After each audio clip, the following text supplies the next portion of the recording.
Michael Granoff është presidenti i bordit të Fondit Shqiptaro-Amerikan të Zhvillimit, një korporante e krijuar nga qeveria amerikane afro 19 vjet më parë për të nxitur sektorin e biznesit privat në Shqipëri. Michael Granoff është emëruar nga presidenti Bill Clinton në vitin 1995, viti krijimit të fondit me një kapital fillestar prej 30 milion dollarësh. Fondi Shqiptaro-Amerikan ka investuar në rreth 40 kompani shqiptare duke rritur ndjeshëm asetet fillestare. Ndër investimet më të njohura janë krijimi i Bankës Amerikane në Shqipëri, bashkëinvestim në aeroportin Nën Tereza, në projektin e prodhimit të kartave dhe pasaportave biometrike dhe në një numër biznesesh në bashkëpunim me kompani vendase të fuqishme. Fondi Shqiptaro-Amerikan menaxhon aktualisht një portofol me rreth 200 milion dollar. Ai konsiderohet një histori e suksesshme biznesi në Shqipëri. Michael Granoff është themelues dhe drejtuesi një fondi investimesh private në Shtetet e Bashkuara të Amerikës me një vlerë prej 8 miliard dollarësh. Ai është nderuar me urdhrin Nën Tereza dhe me urdhrin Gjergj Kastrioti Skënderbeu.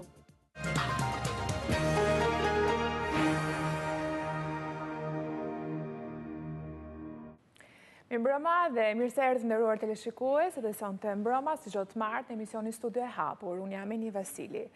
Materiali që na parapriu ju njohu me një CV të shkurtër të ftuarit të mbrëmjes së sotme. Ai është Michael Granoff, president i bordit të Fondit Shqiptar Amerikan. Mirëmbrëma, mirë se erdhët zoti Granoff. Faleminderit që pranuat ftesën tonë për emisionin Studio e Hapur. Thank you for having me. Faleminderit që më keni. Në fakt, ju vini shpesh në Shqipëri, zhvilloni vizita periodike, të paktën që nga viti 1995, nëse nuk gaboj apo jo. Le ta fillojmë të bisedë duke ju pyetur, është një vizitë radhës apo ka diçka ndryshe ardhja juaj këtë radhë në Shqipëri? You're right, I've been coming to Albania since 1995. Është vërtet, kam vizituar Shqipërinë që nga 1995. My visit actually today, I began my visit in Kosovo actually a couple of days ago to speak at the graduation of the American University of Kosovo. And then I came yesterday to Albania to review where our projects are and to meet with people in government and in business to see if we can push our progress forward. Atëherë fillojmë me projektet tuaja dhe më pas me gjithçka tjetër. Si po shkojnë projektet tuaja?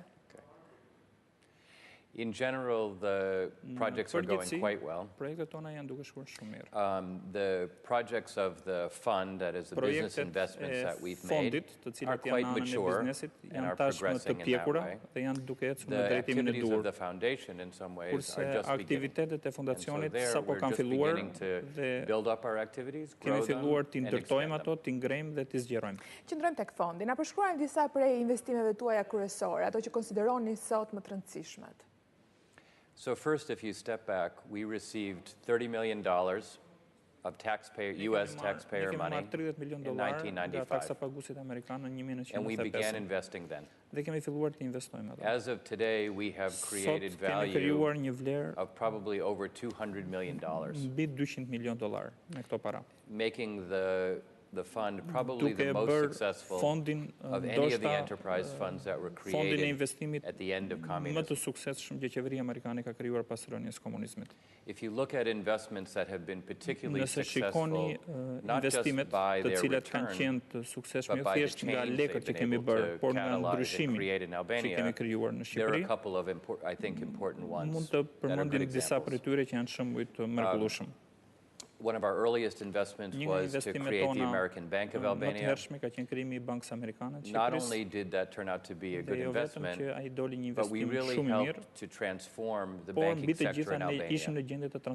We actually helped the central bank to create a regulatory scheme to make the overall banking sector more stable and larger, and to be able to offer more investment products and financial products to financiare apo investuese në Shqipëri.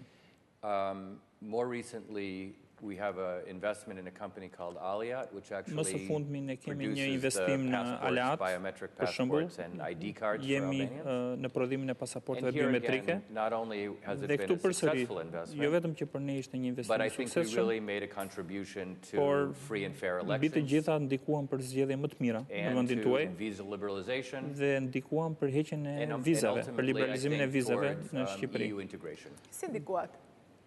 How did you influence by this project? Well, if you look at ID cards, Nëse shikoni kartat e ID cards identitetit created a tuaja, situation where you ishte një couldn't pretend you situatë were somebody else. ku ju You couldn't nuk vote verifikonit do të se You kush couldn't ishit. pretend you were anyone else Pra voting. me kartat e identitetit And so tashmë people qytetarët u had more identifikuan, confidence in ishin how kusht the ligjor election për të system zhvilluar worked, për të zhvilluar how the zgjedhjet në votes were 2009 ultimately counted, dhe të gjitha këto and ndikuan në një ultimately that proces ligjor contributed to a sense that elektoral the më të elections mirë were free and fair. dhe në Outside të gjitha observers raportet që unë kam parë, concluded that the elections were free and fair. kartat e identitetit And Albanian përmenden citizens si concluded një nga that they were free produktet and fair. më të So if you suksesshme look të at këtij procesi. the key to these Pra në investments, qoftë se I think, shikoni was to kyçin e try këtyre to do investimeve, good and është do që well. kemi bërë mirë Do well në from an kuptimin investment point of financiar, view, and do good in por terms kemi of bërë mirë contributing gjithashtu edhe në kuptimin e development of the country kontributit in a që ne kemi positive bërë për zhvillimin e vendit në mënyrë pozitive. Pra, ju thoni, jo vetëm duam të investojmë dhe të jemi të suksesshëm, por kemi edhe synime të mira, kemi synime zhvillimi në Shqipëri, apo jo. Ja dhe pyetja ime është, a ka lidhje suksesi juaj me faktin që keni arritur gjithmonë të siguroni edhe mbështetje qeverive të çfarëdo lloj krahu dhe të çfarëdo lloj ngjyrë që kanë qenë në Shqipëri? Dhe si e keni arritur këtë? It's a very interesting question because at the Pyetja beginning është shumë there were interesante, probably sepse 8 or 9 enterprise funds created kanë qenë gjithsej në in mos all of the gaboj formerly rreth 9 communist countries in Europe. fonde të tilla të krijuara nga qeveria amerikane në gjithë ish vendet komuniste. So many other groups were facing the same kinds of challenges. Shumë fonde kanë pasur të njëjtat probleme. Having a small country like Albania, Në një vend të vogël si Shqipëria, almost everything you wanted to do somehow touched government. çdo gjë që ne dëshironim të bënim në një mënyrë ose në një tjetër prekte qeverinë. On your own and Pra, never have any nuk contact kishim with në it. rastin kur So we gjenim një realized model early dhe on donim të that investonim. we need to have a partnership Kështu që with në fillim e kemi kuptuar që Not a zgjedhja më e mirë partnership ishte që with të any kishim particular partneritet government, me qeverinë. but partnership Dhe këtu with nuk bëhet government fjalë in për një general. qeveri të caktuar, por bëhet fjalë për një parim, për një qasje që bashkëpunimi me qeverinë ishte i domosdoshëm. Pra ju afruam qeverive me një hipotezë të thjeshtë. Ishte interesi më i mirë i vendit, thamë ne, menduam, dhe secila qeveri për hir të vërtetës ka pasur interesin më të mirë për të na mbështetur dhe pothuajse ka pas asnjë interes që të mos na mbështeste. E njëjta gjë ka qenë dhe për çdo opozitë shqiptare. Ata kanë kuptuar shumë mirë që ne ofrojmë vetëm qëllime dhe programe të mira dhe asnjë arsye për të na kundërshtuar në atë që bëjmë. Tani, në gjithë këtë kohë, kjo është kryer në një nga mjetet tona më të fuqishme të bërit biznes dhe aktivitet në Shqipëri. Pra, qeveritë dhe opozitat e kanë përfshirë dhe jo kundërshtuar.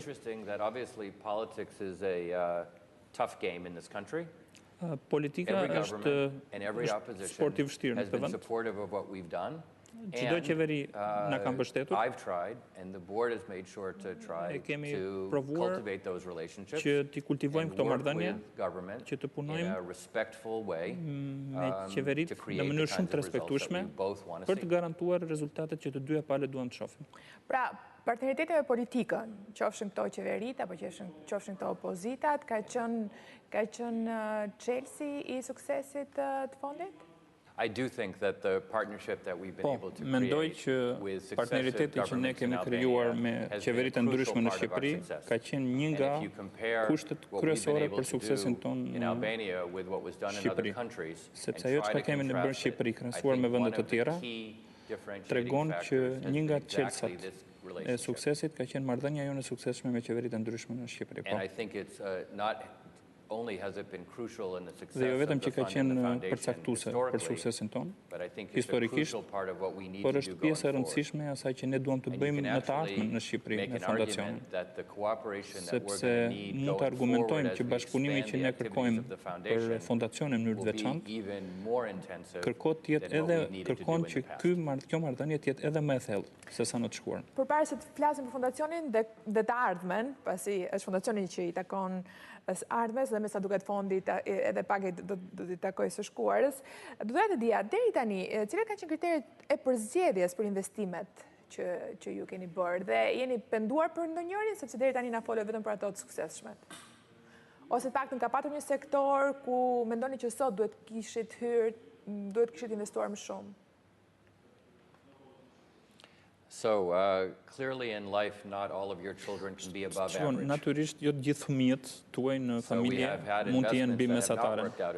Pa diskutim, kemi pasur projekte të cilat nuk kanë shkuar si donim ne. Dhe ashtu si në jetë, më shumë mëson nga dështimet sesa nga sukseset. Pra, kemi bërë shumë investime në këto 19 vjetë. Dhe kemi mësuar shumë nga ata që nuk na kanë shkuar si që donim ne. Dhe një nga gjërat që kemi mësuar është që funksionoka aty ku ne kemi sjell një investim ku ka pasur një nivel kompleksiteti apo një nevojë teknike që e bënte kontributin tonë të veçantë, aty ku ne mund të sillnim njerëzit së bashku, aty ku qeveria kishte nevojë për risi teknologjike, pra për të bërë investime të cilat përndryshe nuk mund të ndodhin. Nëse shikoni aeroportin, për shembull, Nën Tereza, ky është një investim i rëndësishëm i yni, por nuk e bënim dot vetëm. Ne ishim katalizatorët, sollëm një nga kompanitë më të mira në botë, Hochtief, gjermanët, morëm kompani vendase ndërtimi, të cilat ndihmuan, bashkëpunuan me qeverinë në mënyrë të jashtëzakonshme, sollëm investitorë tjerë financiar dhe rezultati është ai që sot Shqipëria ka një aeroport të nivelit botëror. Pra, këtë lloj roli ne kemi pasur për zemër dhe jemi munduar që të garantojmë që ajo çka ne bëjmë të ktheheshin në çelësa të suksesit për të ardhmen. Projektet që kanë pasur elemente të tilla kanë qenë suksesshëm. Çfarë do të thotë të bësh biznes në Shqipëri?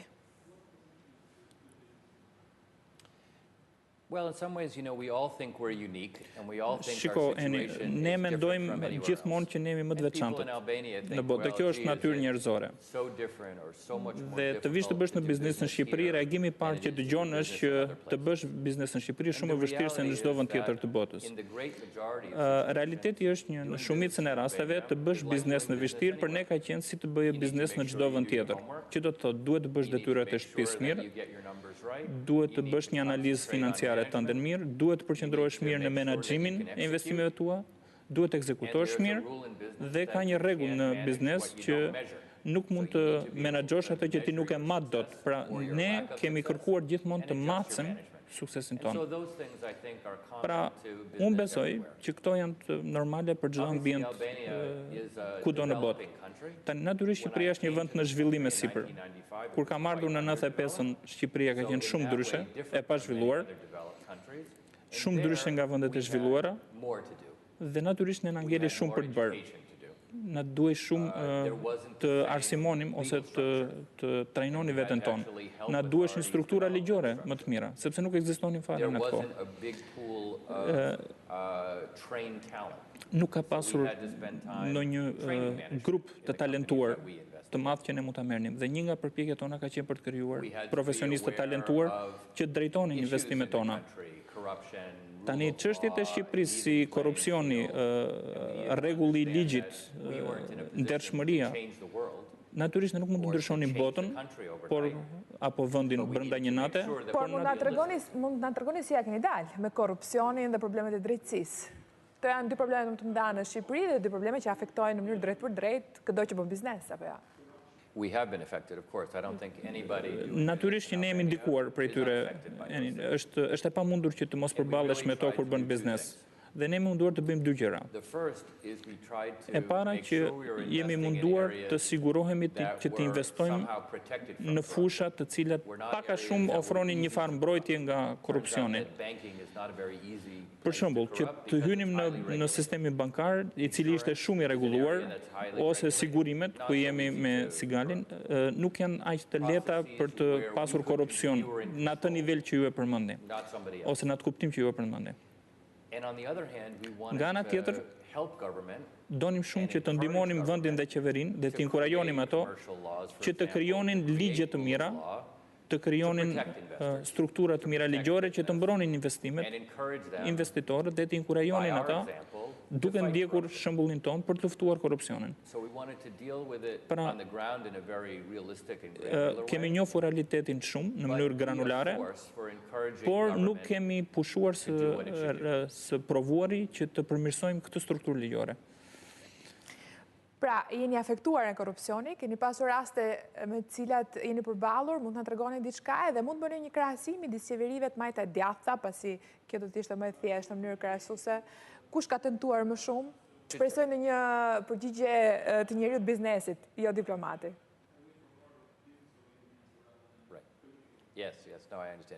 Je kuptoj shumë mirë pyetjen.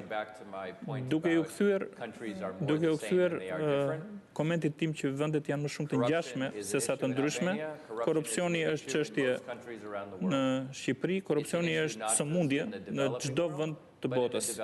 Edhe në vendet e zhvilluara sot është një nga problemet më të mëdha. Pra, është një problem të cilin ne njohim dhe që ekziston në të gjithë botën.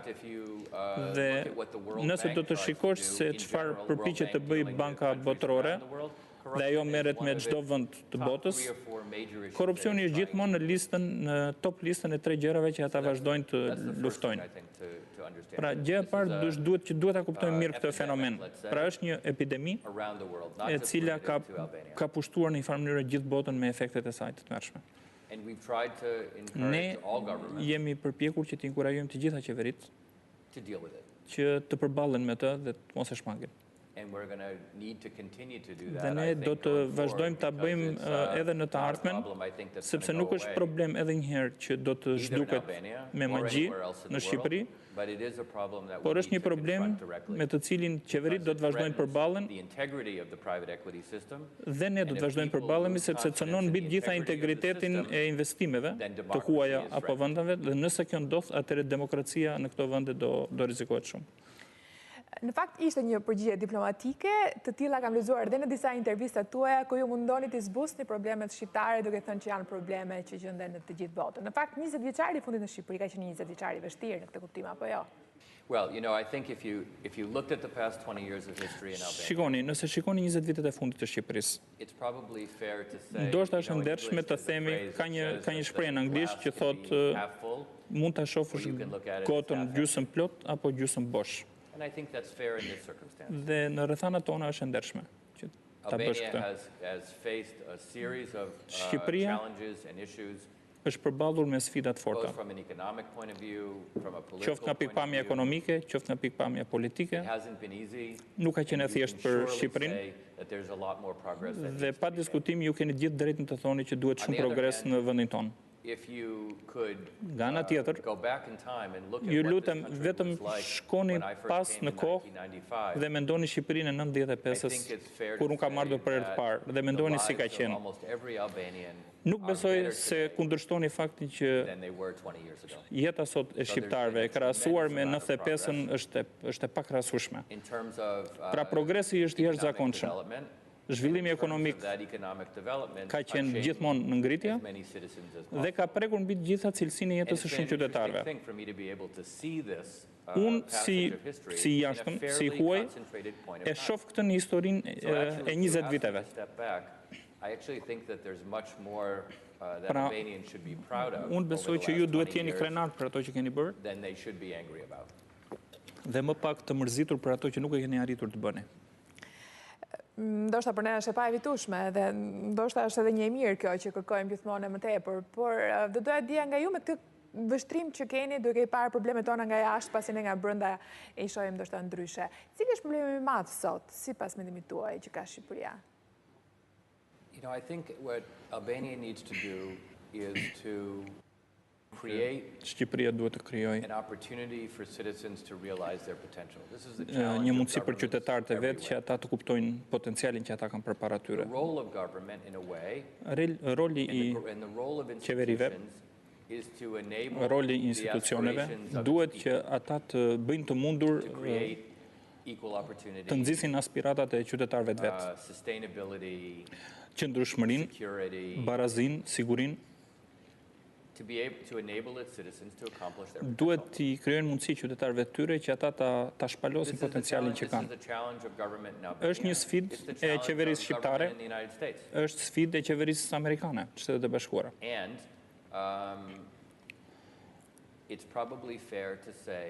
Dhe besoj është ndershme të themi që qeveritë gjithmonë mund të bëjnë një punë më të mirë se kaq. Më thoni një qeveri në të cilën njerëzit mendojnë që ka bërë maksimumin e vet. Unë besoj që njerëzit gjithmonë bëjnë më mirë se qeveritë. Dhe qeveritë duhet gjithmonë të bëjnë një punë më të mirë për t'i dhënë mundësi qytetarëve tyre të shpalosin potencialet që kanë. Për kohësh po synojmë statusin e vendit kandidat, ju ndiqni zhvillimet në Shqipëri, jam e bindur që keni ndjekur edhe këtë linjë. E konsideroni përgjegjësitë politikës faktin që Bashkimi Evropian na sheh ende me dyshim? This is obviously an area that I'm not an expert in. Kjo është një nga fushat ku nuk jam ekspert. Me që më pyetët që parë, kështu që as nuk jam europian dhe as nuk jam në qeveri. Unë mendoj që procesi integrimit ka filluar dhe ka një realitet bitë. Liberalizimi I vizave ishte ndoshta hapi I parë konkret drejt integrimit europian, pra unë besoj që ka një rrugë e cila ka filluar tashmë. Unë besoj që është në interesin e Europës, pa diskutim që Shqipërinë ta kenë pjesë të vetën të integruar, dhe unë besoj që është interesi I Shqipërisë që të jetë pjesë e Europës. Pra kush është përgjegjës që ky boshllëk të mbutet? Unë besoj që Komiteti Evropian ka përgjegjësinë e vet, sepse I takon që ta konsiderojë Shqipërinë në mënyrë të ndershme, në mënyrë të hapur dhe direkte, dhe duhet se s'bën që ta inkurajojë integrimin e Shqipërisë. Pra e besoj shumë që Komiteti Evropian ka një përgjegjësi. Nga ana tjetër, ka një përgjegjësi konkrete nga klasa politike në Shqipëri, qoftë kjo qeveri, qoftë kjo opozitë, të gjithë, pa preshtim, që ta shikojnë integrimin evropian si një hap pozitiv dhe të bëjnë atë që duhet bërë për ta kapur atë. Dhe siç I kuptoj unë gjërat, është ndoshta nga gjërat e pakta që nuk ju ndan juve këtu në fushën politike në dy kampe. Të gjithë janë dakord për këtë. Dhe fundit është një përgjegjësi e qytetarëve, është një përgjegjësi e bizneseve që duhet të bëjnë atë që duhet bërë për të kontribuar që ky integrim të ndodhi sa më shpejt. Pra pyetja juaj, e cila në një farë mënyre kërkon përgjegjësi ndoshta tek vetëm klasa politike, unë besoj që nuk janë vetëm ata. Janë të gjithë aktorët përgjegjës dhe kanë detyrë tyre dhe përgjegjësi që të ndodhi. Dhe unë nuk shikoj alternativë tjetër se si mund ndodh kjo. Zgjedhja 23 qershori solli një qeveri të re në Shqipëri, qeverinë e koalicionit të majt, pas 8 vitesh që kanë qenë opozit. Çfarë mendoni për qeverinë? Një nga intervistat tuaja kam lexuar se keni cilësuar si mjaft rëndësishme realizimin e ideve të tyre. Po fillojnë të realizojnë sipas jush? So first you asked me what the key to our relationship with government has been. Shiko, më pyetët që parë se kush është çelësi I suksesit të marrëdhënieve tona me qeveritë. Një nga sukseset ka qenë që të mos përfshihesh në politikë asnjëherë. So I don't have a lot of experience on the political side of things. Nuk kam shumë eksperiencë për anën politike, duhet ta them që në fillim këtë. What I can tell you is ajo çka mund t'ju them the Prime Minister has been që është që kryeministri është një mik shumë I mirë, është koleg për shumë vitesh, edhe më përpara se të bëj kryetari I Bashkisë Tiranës. Dhe jemi duke punuar në mënyrë shumë aktive, dhe jo thjesht me zyrën e tij, por ju them pothuajse me çdo ministër të kabinetit të vet në projekte të ndryshme. Kam më pak se 24 orë që kam ardhur në Shqipëri dhe kam takuar të paktën 2 ministra. Dhe në 24 orët e tjera do të takohem të paktën me gjysmën e kabinetit të tij për projektet që kemi. Unë duhet të them që ministrat e qeverisë zotit Rama kanë një fillim shumë të mirë me ne, kanë një bashkëpunim që unë e vlerësoj shumë, dhe unë besoj që ne mund të arrijmë shumë gjëra së bashku. Kështu që nga kjo pikpamje, nëse më pyesni se si e shoh, duke qenë që ndikon direkt në atë çka ne bëjmë në Shqipëri, unë besoj që qeveria është në hapin dhe me tempin e duhur dhe ka filluar mjaft mirë për të kërkuar për të realizuar ato që do të bëj. Pra, performanca e Edi Ramës si kryeministër për ju është pozitive deri tani në këto muaj të parë qeverisë së tij.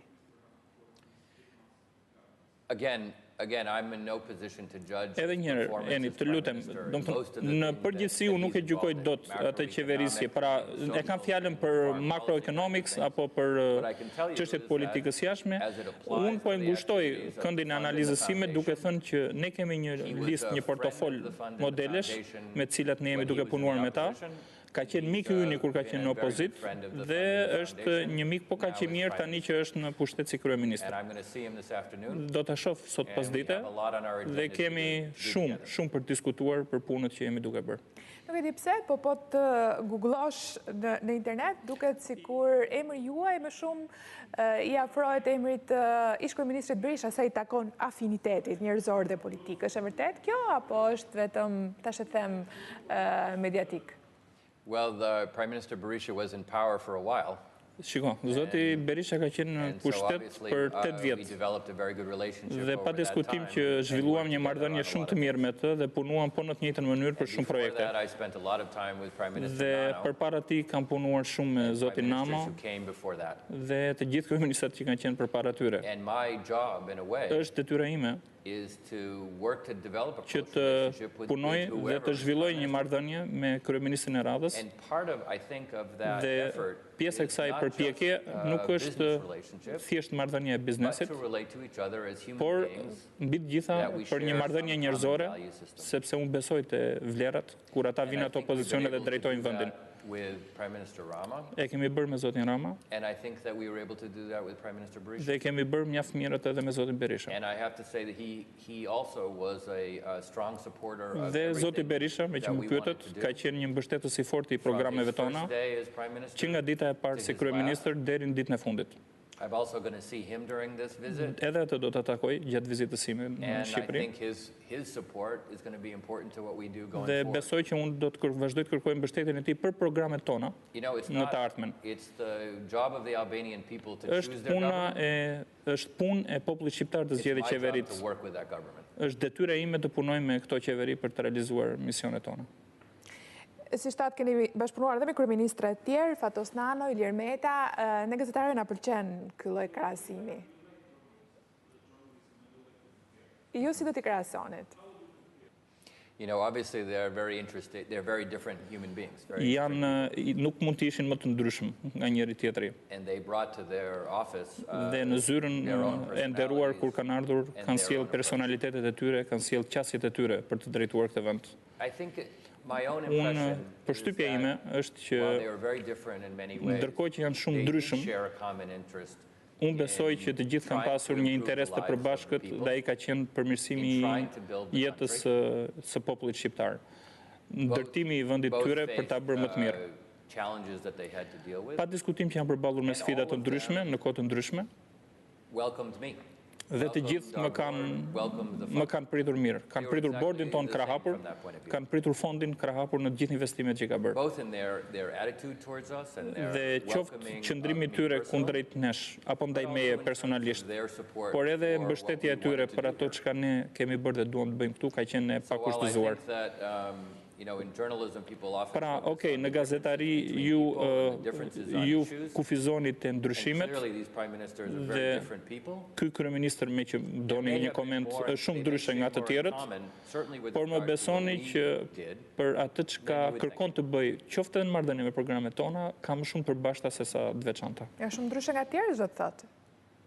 Every prime minister, I think, has their own personality that they bring to this. Çdo kryeministër ka personalitetin e vet kur vjen në këtë zyrë. Të jesh kryeministër nuk është detyrë e lehtë në çdo vend. Dhe të jesh kryeministër këtu nuk është e lehtë. Pra ai sjell me vete personalitetin e vet. Përballet me vizionin që ai mendon është i duhur i për vendin. Ulet në zyrë dhe pa pritur, domethënë gjejnë në atë tavolinë të gjitha problemet me të cilat nuk ka asnjë shans tjetër përveç se të përballet. Ka një thënie në anglisht, pra ka një shprehje në anglisht, njerëzit bëjnë fushat në poezi dhe qeverisin në prozë. Pra poezia e politikanëve tuaj, besoj ma pranoni këtë, është shumë ndryshe nga proza e tyre. Sepse e përditshmja e qeverisjes së vendit tuaj është shumë sfiduese, është detyrë e vështirë. Ju ka pëlqyer më shumë poezia apo proza e Diramës? You see, in my job, I have to deal more with prose than poetry. Time nga natyra, unë jam më sanguin ndaj prozës se ndaj poezisë. Politicians have the luxury of poetry. Unë nuk e kam luksin e poezisë, mos më lejoj ai gabim. Kështu që më duhet proza. Ndaj dhe kam vendosur të rinë jo në politikë, por në biznes, ndoshta. E qartë. Megjithatë, kryetari aktual i Partisë Demokratike, zoti Lulzim Basha, mund të themi që është në fazën e poezisë, nëse do të rilidhesha me metaforën që juve përdoret. Keni një opinion për te? Keni takuar? Keni filluar bashkëpunimin? Yeah, absolutely. So, Mayor Basha is Zoti Basha, kryetari Basha, është një mik tjetër i vjetër, mbështetës i gjithë projekteve tona në fond dhe në fondacion. Kemi punuar me të kur ka qenë ministër i jashtëm, kur ka qenë ministër i brendshëm. Dhe tani që është kryetari bashkisë, jemi duke punuar me një ose dy projekte. Bile do të njoftojmë krijimin e një projekti i cili në bashkëpunim me 2-3 institucione përfshirë Bashkinë e Tiranës do të bëjë. Pra, ka një rol që fondi dhe fondacioni e luan edhe këtu në Tiranë, duke që është kryeqyteti i Shqipërisë, dhe për këtë arsye marrëdhënia me Bashkinë është e rëndësishme. Kryetari Basha ka qenë një mik i ynë gjatë kohës së tij si kryetar bashkia. Dhe ne kemi nevojë të punojmë bashkë, kemi nevojë të vazhdojmë të punojmë bashkë. Ju falenderoj për shpjegimet deri tanishme, do ndalemi disa minuta për një hapësirë publicitare, do të rikthehemi të flasim për fondin, fondacionin, lobimin tuaj për Shqipërinë, qeverinë shqiptare, pranë qeverisë amerikane, në pjesën e dytë të emisionit. Publicitet.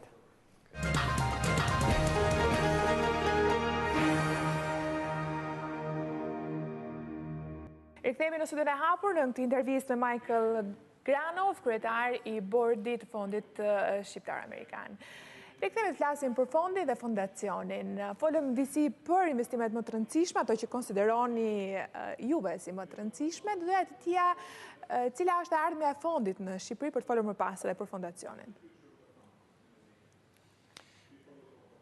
So the fund had an investment life of 15 years. Fondi kishte një jetë investuese 15 vjeçare, pra kemi mbaruar pjesën aktive të biznesit dhe tani kemi një portofol biznesesh që ne na duhet i menaxhojmë derisa të dalim prej tyre. Pra ne nuk bëjmë dot investime të reja, por do të vazhdojmë të menaxhojmë portofolin e investimeve që kemi sot. Dhe këto investime përfshin Sigalin, aeroportin, Tegun, një park logjistik që quhet Tirana Logistics Park. Pra kemi një portofol të madh, të cilin duhet ta menaxhojmë me sukses derisa të dalim prej tyre. Keni një deadline, keni një kohë, kur mendoni se do dilni prej tyre, keni vënë një target kohor vetes? No, we're not pressured to exit in any time frame. Ultimately, we do need to exit. We're not invested in these companies forever. Nuk do rim të rjetën. Ajo që kemi për detyrë është që të rrisim këto projekte, të maksimizojmë investimin tonë, dhe kur t'i vi koha do t'i shesim interesat tona, sepse ato para, dhe kjo është pjesa më serioze, është që do të qëndrojnë në Shqipëri dhe do të kalojnë tek fondacioni, pra nuk do kthehen në Shtetet e Bashkuara. Flasim për fondacionin, atëherë i cili nuk do ketë kufi kohor, apo jo do të jetë i përhershëm, mos gaboj. So the foundation is intended to operate in Albania. Fondacioni do të operojë në Shqipëri për një periudhë të gjatë kohe, shumë të gjatë kohe. Unë shpresoj që do të kontribuoj shumë në zhvillimin e Shqipërisë, qoftë edhe kur unë edhe ti nuk do jemi më këtu ku jemi.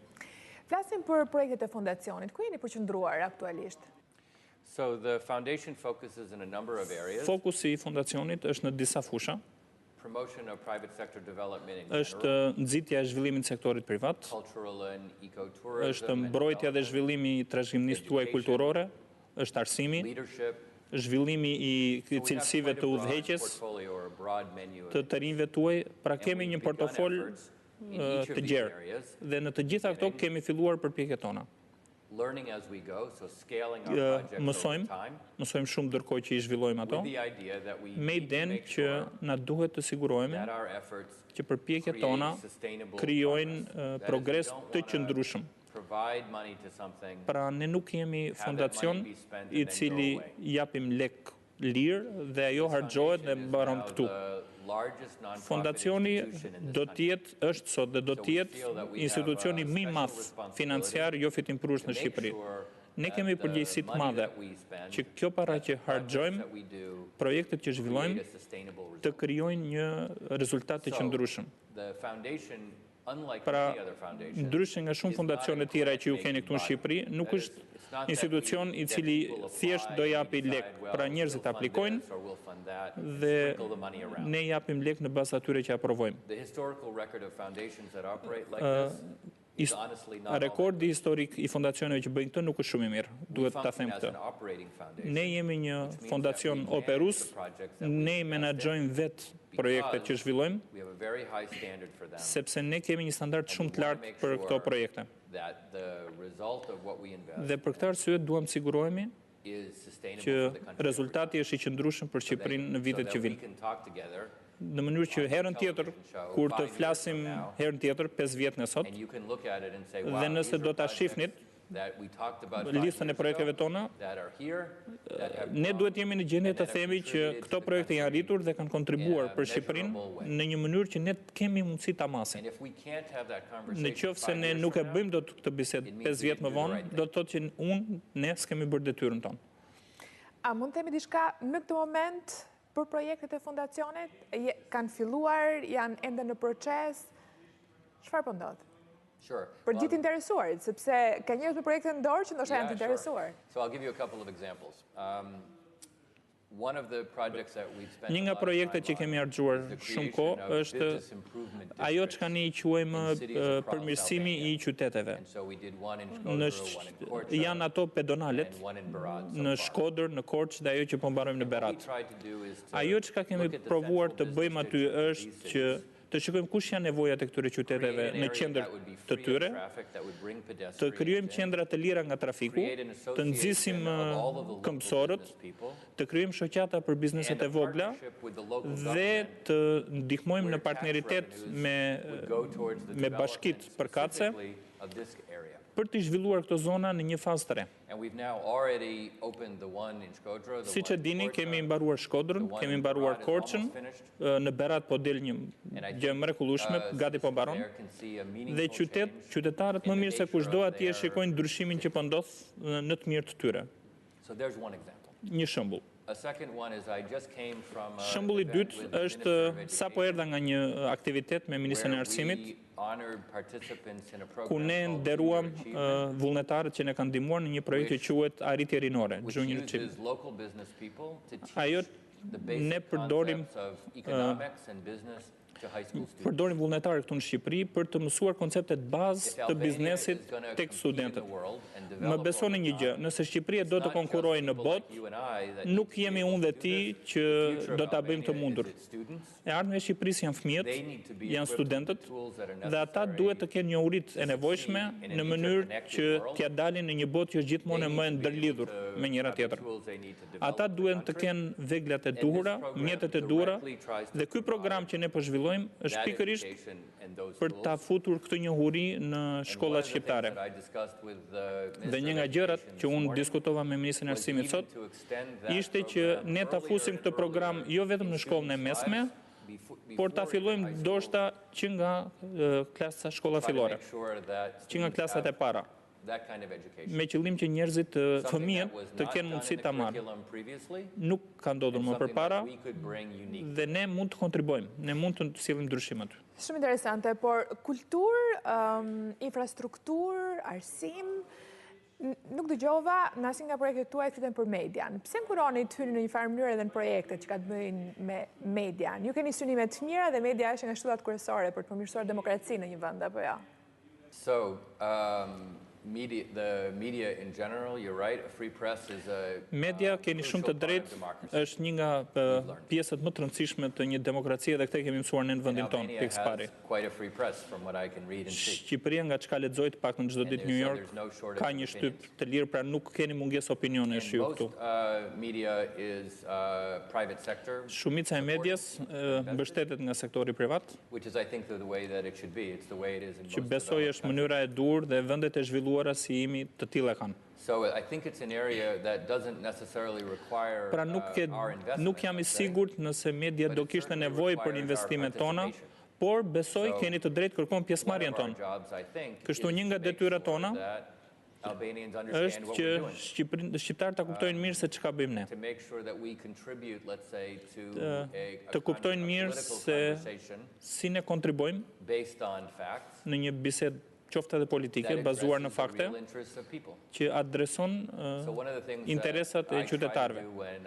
Një nga gjërat që unë përpiqem të bëj është që të flas me njerëz si puna jote, për atë çka ne bëjmë në Shqipëri, në mënyrë që njerëzit të dinë gjithmonë më shumë për atë çka ne bëjmë për përpjekjet tona. Dhe unë këtë nuk e bëj dot pa media, nuk e bëj dot pa ju, pra për të qenë ndershëm, është një lloj partneriteti. Dhe nëse flasim për partneritetin midis nesh dhe qeverisë, nesh dhe institucioneve tjera, një nga partneritetet e rëndësishme që unë duhet ndërtoj është ky partneritet që ne kërkojmë të ndërtojmë midis medias në Shqipëri dhe aktiviteteve të fondacionit. Kështu që në një farë mënyrë ne kemi krijuar një partneritet së bashku. Jemi partnerë atëherë, le ta quajmë kështu. Doja të dija diçka më shumë rreth aktivitetit tuaj në Shtetet e Bashkuara të Amerikës, zoti Granoff, në këto momente. Drejton një kompani, një kapital prej $7 bilion, shumë para. Actually, we just finished raising our next fund, so it's now up to $8.5 billion. Sa po mbaruam fondin e ri dhe ka përcyer $8,5 milionë. Kemi zyra në New York, në Londër, në Hong Kong dhe në Sydney. Është punë shumë e vështirë, sepse dikush gjithmonë është zgjuar dhe është duke bërë diçka. Nuk është e lehtë si punë, por ka qenë një përpjekje serioze e jona. Unë shikoj një ngjashmëri me atë çka unë bëj në Shqipëri. Këtë vit kompania ime, Pomona, bën 20 vjet. Dhe vitin tjetër në Shqipëri ne do të festojmë 20 vjetorin e fondit në Shqipëri. Pra në një farë mënyre jeta ime e kompanisë Pomona Capital përputhet me jetën e fondit. Çfarë do të thotë kesh aq shumë para?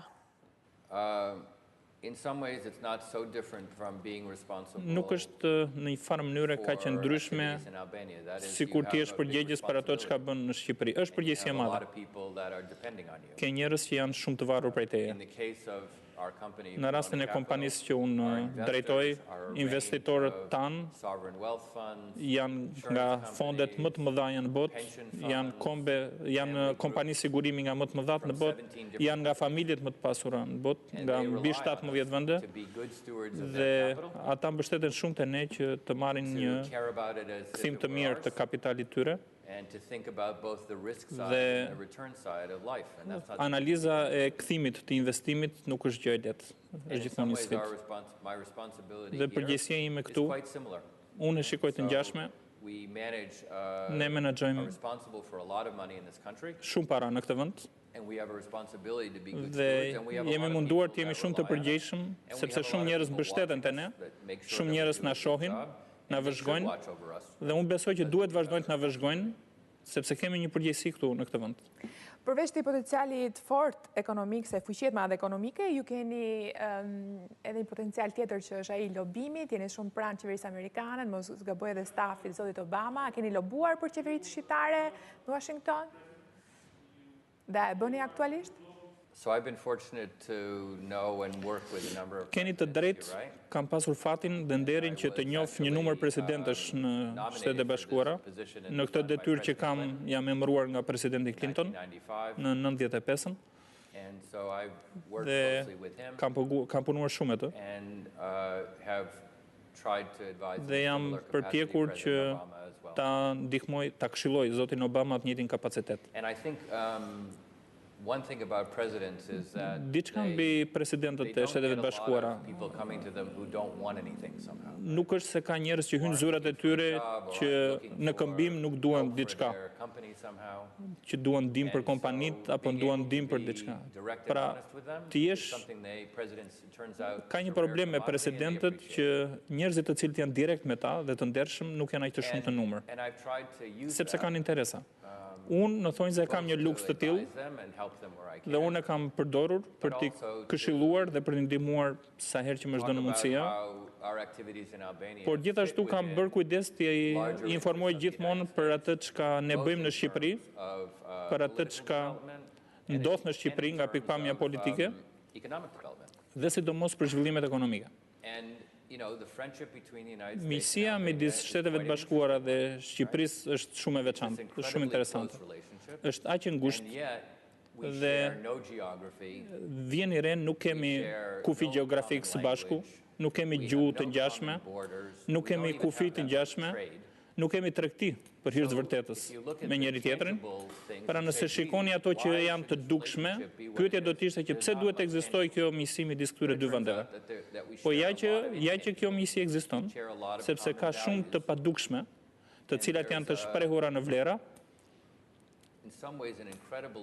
Dhe unë besoj është një afërsi e jashtëzakonshme që ju keni për Shtetet e Bashkuara të Amerikës. Dhe unë besoj që nga ana tjetër e oqeanit ka një vlerësim të madh Shtetet e Bashkuara për ju, për atë çka bën ju këtu. Krahasoni për masën e dy vendeve dhe gjithë ai disproporcion i madhësisë së Amerikës krahasuar me Shqipërinë e vogël shuhet me këtë ndjenjë miqësie. Unë thjesht kam ndihmuar ta forcoj këtë ur komunikimi nga këtu në kanalet e komplikuara të qeverisë amerikane. Unë besoj se kam bërë gjën e duhur dhe është gjë e mirë për ta bërë këtë. Pra gjithë presidentët dhe kryeministrat, nëse arrita ta kuptoj mirë, në një farë mënyrë ju kanë kërkuar të loboni dhe të ndihmoni në Washington, dhe ju e keni bërë. Well, certainly if prime ministers ask for my help, and I think that it makes sense, I would try. Nëse kërkesa më ka ardhur, unë do përpiqem me gjithë shpirt që të ofroj ndihmë. I've talked to people in the US government about what's Por unë kam folur me njerëz të qeverisë amerikane, jo se dikush ma ka kërkuar që këtu, por mbi të gjitha nuk harroj interesin ton për fondin dhe për fondacionin dhe nuk harroj nevojën ton për të pasur një marrëdhënie shumë të fortë mes dy vendeve. Kështu që duhet jem shumë i ndershëm me ju. Është një bisedë e cila ndodh jo se dikush ma kërkon, por sepse unë besoj që është e rëndësishme që të bëhet. Dakord, flasim tani për Shqipërinë, nga studiot e CNN-it në studiot e televizioneve shqiptare. Do doja të dija, a keni patur mundësinë ta vizitoni Shqipërinë, domethënë Shqipërinë turistike, historike, dhe çfarë mbresash keni?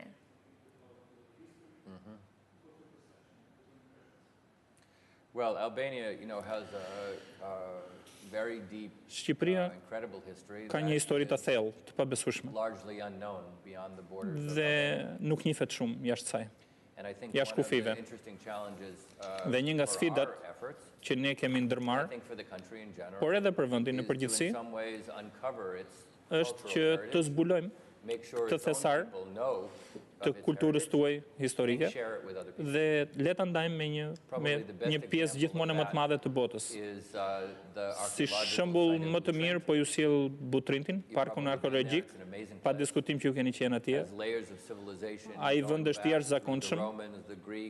Historia aty përputhet dhe paloset ndër njëra tjetrën ndër shekuj. Dhe një nga projektet e para që ne aprovuam ishte që të punonim për të garantuar zhvillimin e qëndrueshëm të Butrintit. Dhe aktivitetet tona kanë filluar sepse një nga jo shqiptarët e parë ka qenë Lordi Rothschild, i cili para 2 javësh ishte këtu dhe mori një medalje nga presidenti juaj. Unë dhe ai jemi miq mbi 20 vjeçar. Dhe kur kemi folur për herë të parë, nuk kemi folur për qeverit apo për politikën, por kemi folur për Shqipërinë, besojeni apo jo.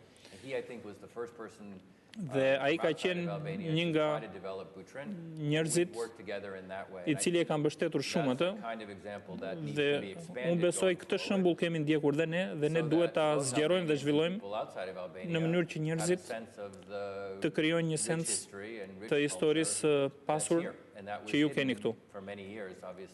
Dhe e keni të fshehur dhe ende është e fshehur.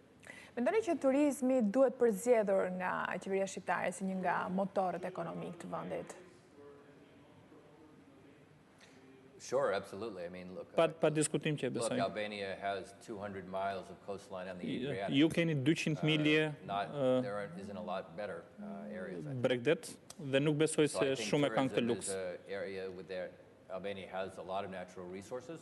Keni burime natyrore të jashtëzakonshme, ju sjell monedhë të huaja, ju sjell investimet huaja. Unë besoj që njerëzit duhet përqendrohen dhe duhet ta kthejnë në prioritet dhe njerëzit e biznesit duhet ta shohin më shumë turizmin. Ajo çka unë ndjej është që është sapo ka filluar, nuk është se e keni konsoliduar si fush. E qartë. Herën tjetër që do të vini në Shqipëri, do të jetë një vizitë turistike apo një vizitë pune? Unfortunately, my visits don't end up being as touristic as I would like. Nuk përfundojnë kurrë aq turiste sa shumë do doja. So I try to fit it in when I can. Kështu që mundohem të bëj diçka kur mundem. Edhe unë ju uroj të bëni sa më shumë turizëm në Shqipëri, keni mundësi të gjeni kohën ta bëni këtë. Faleminderit që ishit sonte me mua në studion e hapur, zoti Granoff, dhe shpresoj t'ju kem sërish. Thank you so much. Faleminderit. Thank you for having me. Faleminderit që isha këtu me ju sot. Faleminderit dhe ju që na ndoqët nderuar teleshikues, takimi i ardhshëm me studion e hapur është të martën që vjen. Natën e mirë.